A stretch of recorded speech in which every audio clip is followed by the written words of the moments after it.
everybody, welcome back to my YouTube channel. My name is Rishabh and this is our revision lecture number 7 of entire MCQ Oriented fast track batch of CA Final SPOM Corporate and Economic Laws Set E. In this video, we are going to cover chapter number 2, that is Appointment and Remuneration of Managerial Personnel. All the 6 videos which I have uploaded, I have received a good response from all of you. Apart from that, I am receiving a very good comments, very good appreciation from the audience with respect to the notes, which are very easy and very easy to understand.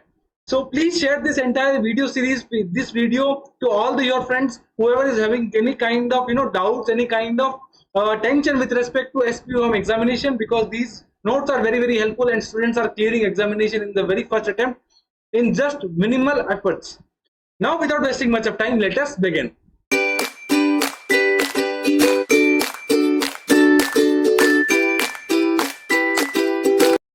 Before proceeding further, let me tell you, this entire PDF you can get in the Telegram channel, the link of which is given into the description. Please do join that channel and you will be able to access this document over there. Now let us start with the Appointment and Remuneration of the Managerial Personnel, chapter number 2 of your CA Final Law, Corporate and Economic Law. Now, the first provision starts with section number 196. This talks about appointment of managing director and the manager. Company shall not appoint or employ at the same time a managing director and the manager. This is what provision section 169 subsection 1 talks about. That means a company shall not appoint any person as its at the same time any person as its managing director as well as the manager. That means in a company there can be either manager or the managing director, either of them, and both of them cannot be present into the company. But we have seen a lot of managers being in the company, so those managers are departmental managers, as a sales manager, purchase manager, accounts manager, finance manager. So all those kinds of managers are department related managers, but those are not the ones who manage the entire company. Therefore, a company can have only either managing director or the manager, not both at the same time. This is what your section 196 subsection 1 talks about. So appoint either managing director or the manager. Now, what would be the tenure of the managing director or the manager? So tenure of managing director, whole-time director या फिर manager would be maximum of 5 years. No reappointment earlier than 1 year before expiry of the term. That means you have appointed person X for a period of 5 years as a managing director, manager या फिर whole-time director. Then after completion of 4 years only you can appoint such a person. You can reappoint such a person as a managing director, whole-time director या फिर manager respectively, whatever you feel like. What is the disqualification with respect to managing director, whole-time director या फिर manager? So no company shall appoint or continue the employment of any person as managing director, manager, whole-time director या फिर manager who is below the age of 21 years or who has attained the age of 70 years. That means minimum age 21, maximum age 70 years. Who is an undischarged insolvent, who has been suspended payment of his creditors at any time and composition and has made any kind of composition with them, has been convicted by a court of any offense and has been sentenced to imprisonment for a period of not more than 6 months. For a period of more than 6 months. If somebody has been imprisoned for a period of more than 6 months, then such person cannot be appointed as managing director or manager या फिर the managerial personnel या फिर manager. Additional conditions are described under Schedule 5, which we are going to understand in the later part of this chapter. Provided that an appointment of a person who has attained the age of 70 years can be made by way of passing a special resolution with an explanatory statement including the justification for appointing such person. That means in the general meeting you appoint some person as a managing director, whole-time director या फिर manager who is above 70 years age, but you will have to pass a special resolution for doing so. Apart from this, if you are not willing to pass a special resolution, then you may make an application to the central government saying that this along with the explanation that why appointment of such person is necessary to the company, and if central government provides their consent, then in such a case a person can be appointed even if he has attained the age of 70 years. This is what your proviso to section 196 subsection 1 proviso number 2 talks about. Now, what is the procedure for appointment of managing director, whole-time director या फिर manager? So he should be appointed in accordance with section 196 schedule 5. This is not relevant actually. No, written in prescribed form. Okay, this we will understand in the later part. Now, appointment and remuneration of managing director, whole-time director या फिर manager is to be first approved by the board of directors and then approved by the resolution at the next annual general meeting. If condition in Schedule 5 is not satisfied, then approval by central government is also required, and MR2 is to be filed within 90 days. So Schedule 5 we are going to understand here over here. What is the Schedule 5 talks about? If approval not obtained in general meeting, then act done by him by approval shall not be deemed to be invalid. That means a person has been appointed as the managing director, whole-time director, or manager, but such a person ka approval has not been obtained in the general meeting, then whatever acts has been conducted by such a person, all those will be invalid. After such appointment, form number MR1 is to be filed to the ROC within 60 days. It is to be filed with the ROC. If you read this provisions is not applicable in case of Nidhi company, government company, any company, private company which is not defaulted in filing of annual return या फिर financial statement under section 37, 192 and section 137. Schedule 5 talks about the extra conditions that need to be fulfilled to appoint for the appointment of managing director, whole-time director, manager without central government approval. That means there are two ways to appoint any person: with the approval of central government, without the approval of central government. If you are appointing managing director, whole-time director, or manager without the approval of central government, then these conditions are to be fulfilled. What does the first condition talks about? He has not been sentenced for imprisonment for any period, or fine is not more than 1,000 rupees. That means a person should not be sentenced for any period for imprisonment. Imprisonment बोले so jail में नहीं डाला गया हो, or any kind of fine under the 19 acts. So what are these 19 acts? These are your basically Income Tax Act, GST Act, Customs Act, Tariff Act, your Company Law, SEBI Act, etc., etc. All these 19 acts are clubbed together, and if any penalty has been made, any kind of fine has been imposed that is more than 1,000 rupees, then in such a case you cannot be appointed as whole-time director, manager या फिर whole-time director, manager या फिर managing director of any company without the approval of central government. Has not been retained for any period under the Conservation of Foreign Exchange and Prevention of Smuggling Activities Act 1974, who is more than 70 years or less than 70 years. If more than equal to 70 years and a special resolution has been passed, then approval of central government is not required. That means a person who is less than 21 years, here over the sign is 21 years. Please make the correction. Who is less than 70 years or who is more than 70 years. Please make this correction. Just a second.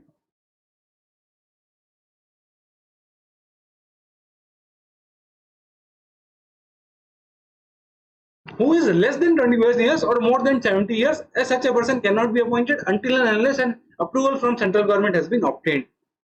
Apart from this, if more than 70 years and a special resolution is passed into the general meeting, then in such a case, you need not have any approval of central government. Who should be a resident of India, and with the maximum permissible remuneration limit should be applicable to such a person. If once approved by central government, then no need to take prior approval for reappointment. That means a person who has been convicted for any offence under the 19 acts and has been imposed fine of more than 1,000 rupees, or a person who is more than 70 years for whom a special resolution is not passed, then in such a case, if central government has approved the appointment of such a person, then in such a case, such person can be reappointed without the central government approval. This is what this proviso talks about. This is your page number 1 completed. Now what is the overall maximum remuneration limit? So the overall maximum remuneration limit to the managerial personnel is maximum of 11% of the net profit of the company for that financial year. However, this 11% limit can be increased by the company without passing any special resolution, but this is to be increased in the general meeting by way of ordinary resolution, or may be passed with special resolution. However, special resolution is not mandatory in this case.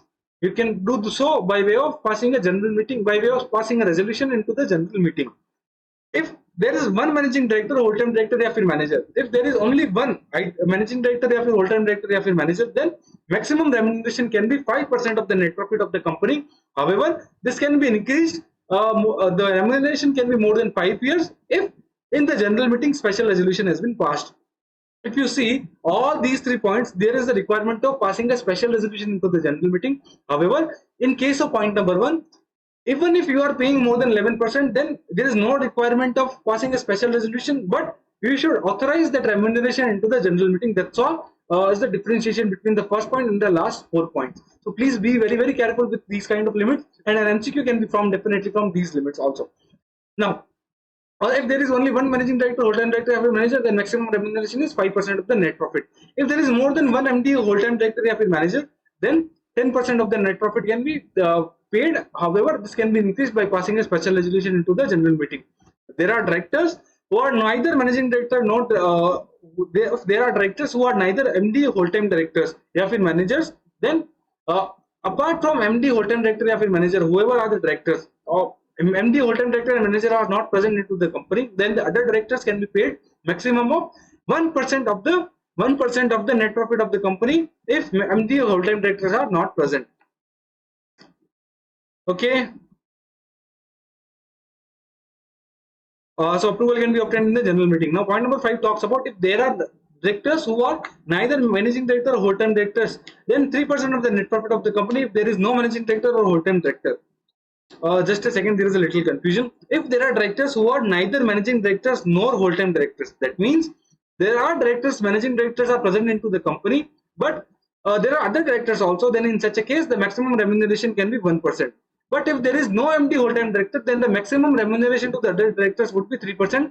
Please re-watch the last 10 seconds again because I had spoken little, ulta with point number 4 and point number 5. That's all.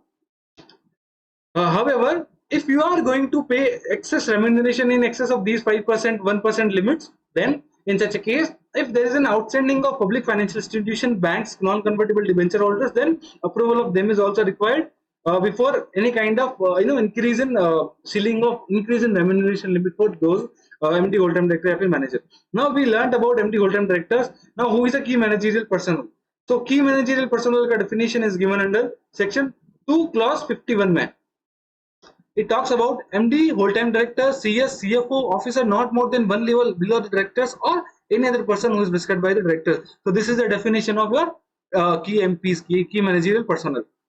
Now, for one section, section 197 is basically the summary of this entire table. We will go through this part once. This is a completely new part, and this part we have already covered in the above table. So what does this talks about? This says what is the meaning of managerial remuneration. That means what will you include in the managerial remuneration. So the inclusive is salary, allowances, perquisite, whatever is being paid to the directors are included, are part of your managerial remuneration. Apart from this, if you are paying any kind of insurance premium, so to indemnify the company, if later on any fraud has been found out which has been conducted by the director, then in such a case any kind of insurance premium if you have paid, that is also part of your managerial remuneration. But this will not include what treating fees that is paid to the directors, income and professional capacity earned by the directors provided as per the board of directors and NRC has been qualified. This is what meaning of managerial remuneration is. Board of directors has to take prior approval in the general meeting. Okay, yes, this if you read it, NMT stands for not more than. So wherever these words NMT is there, no, see this NMT is there. There are also NMT is there. So all these NMT stands for not more than. Now, Schedule 5, Section 2 of Part 2. So what does Schedule 5, Section 2, Part 2 talks about? It talks about where there is an inadequate profit into the company. So what should be the maximum remuneration that can be paid? So what is the meaning of so what will be included? Salary and all perquisites will be included in the remuneration, but it will exclude what? Gratuity, provident fund, leave encashment. It will be excluded. However, this would be included only if there is a non-resident. Children education allowances of 12,000 rupees per month for maximum up to 2 childs, holiday allowances and leave travel concessions.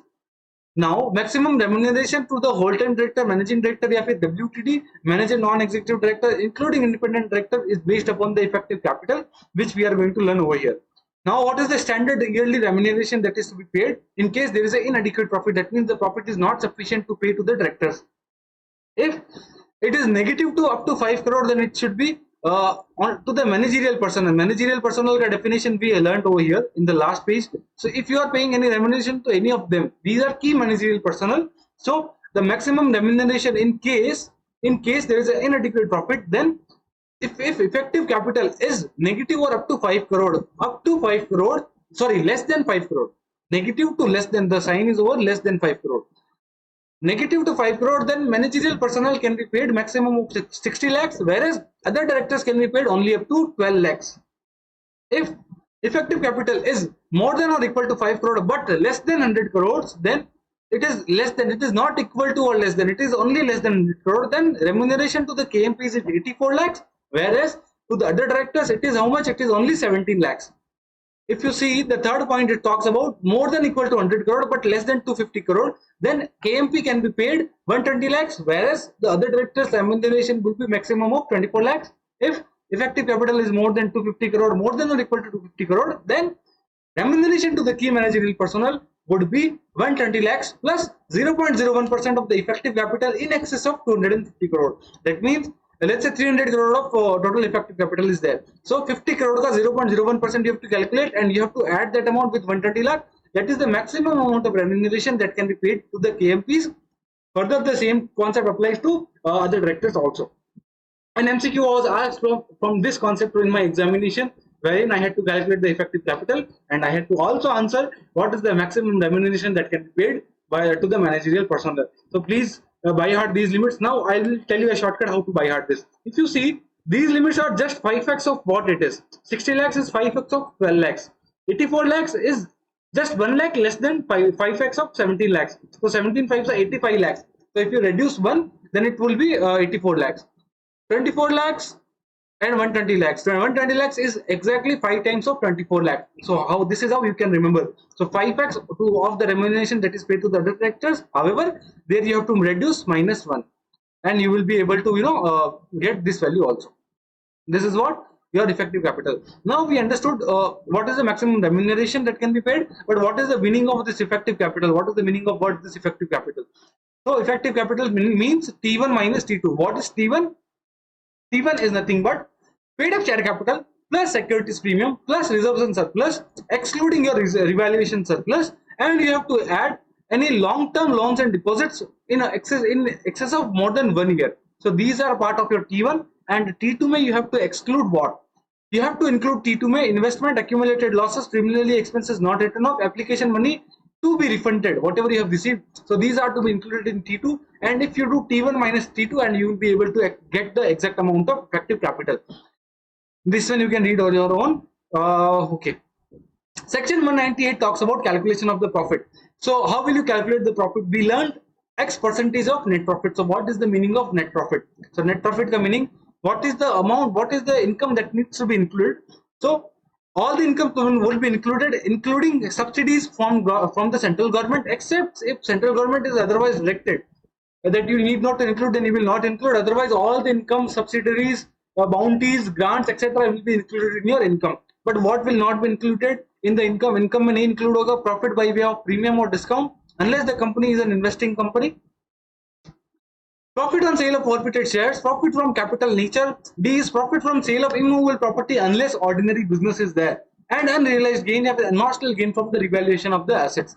Again, MCQs are being framed in case study format, wherein you have to calculate the net profit and also tell what is the maximum remuneration that can be paid based upon the percentage.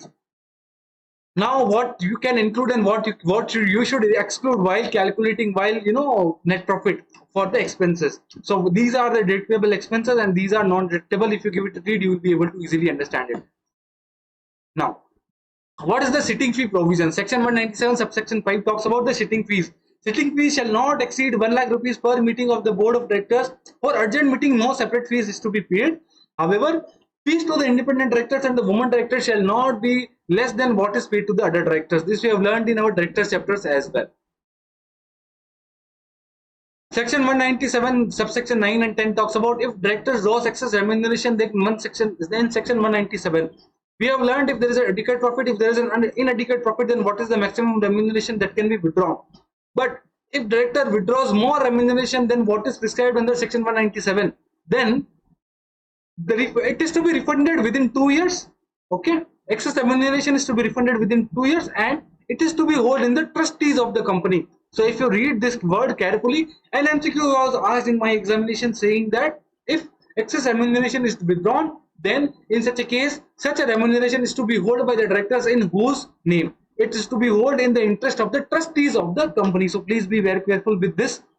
And company cannot waive such refundable amount. However, within 2 years, by way of passing a special resolution, such an amount can be waived off. And MCQ was asked, can a company waive off the excess remuneration that the directors has withdrawn? So answer to this question is yes, if company has passed special resolution within 2 years. This is also a very good point for MCQ framing. Section 197 subsection 16 talks about auditor in report under section 143 shall make statement regarding board. He shall make statement regarding all of these items, and this also. Section 204 talks about secretarial audit for big companies. So every listed company needs to have a secretarial audit to be conducted. Other public company having paid up share capital of 50 crore or more, turnover of 250 crore or more, or every company having loan from bank or public financial institutions more than equal to 100 crore mandatorily need to have secretarial audit to be conducted. Now, appointment of key managerial personnel. Mandatory in case of listed company, unlisted public company having paid up capital of 10 crore or more, mandatorily have to appoint key managerial personnel. What are the types? So types would be MD, CEO, manager, CS or CFO. It is to be appointed by the board of resolution and not by circulation. It is to be appointed in the meeting only and not by resolution by circulation. No one can be whole time CS and CFO simultaneously because the word is and. That means a person who is a CS cannot be appointed as CFO. There should be two separate individuals who should be CS and CFO. No individuals at the same time can be appointed as chairperson and the managing director or chairperson and the CEO of the company. No individual at the same time can be appointed as chairperson and the managing director, या फिर chairman and the CEO of the company, except if AOA permits, then such individual can hold two positions at the same time, and chairperson can be CEO even if AO does not permit, if public company paid up share capital 100 crore or more, turnover of 1000 crore or more, and it is into the multiple business, and appointed CEO for each of such business separately. In such a case, same person can be appointed as CEO or chairperson or CEO or chairman or the MD as the case may be. KMP can be director of other company with approval of board of directors. Vacancy of KMP is to be filled up by the board within 6 months. It is to be filled up within 6 months. For penalty provisions, please give it a read. You will be able to understand. In addition to Rule 8, a private company with paid up share capital of 10 crore or more, a private company is there, paid up share capital of 10 crore or more is there, then that company is mandatorily required to have a company secretary who should be in whole time. That means a whole time company secretary is to be appointed by a company which is a private limited company having paid up share capital of 10 crore or more. That's all your provisions of basically chapter number 2, appointment and remuneration of the managerial remuneration. If you like the video, please share it with all the friends, and do let me know in the comment section if you have any other concerns. Thanks a lot for watching. Thank you so much.